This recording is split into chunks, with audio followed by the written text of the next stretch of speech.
Hello guys, আমাদের চ্যানেলটা subscribe করো please please please. Hi guys, আরেকটা নতুন ভিডিও নিয়ে এসে পড়লো।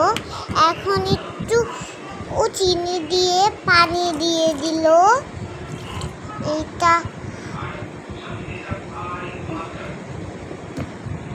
এখন ক্যারামেল করে নিল।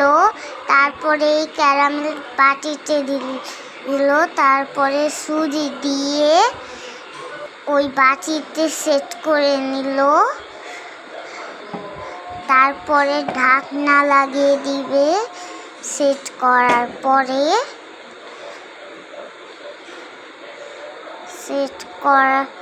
পরে এখন ঢাকনা লাগিয়ে দিবে আম্মু।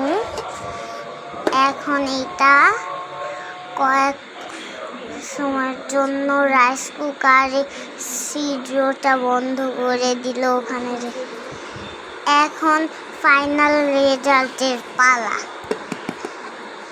তখন কালারটা অন্যরকম হয়েছে, কিন্তু কোনো ব্যাপার না। এইটা এখন কাটতেছে আম্মু।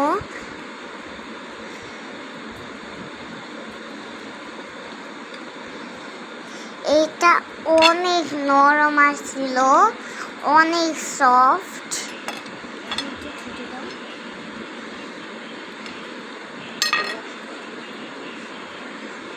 এটা অনেক সফট আর এটা নরম ছিল আর খাইতেও। এখন খাওয়ার পালা। আমি একসাথে অনেকগুলো খেয়ে ফেলেছিলাম, অনেক মজা ছিল। এখন আল্লাহ হাফেজ।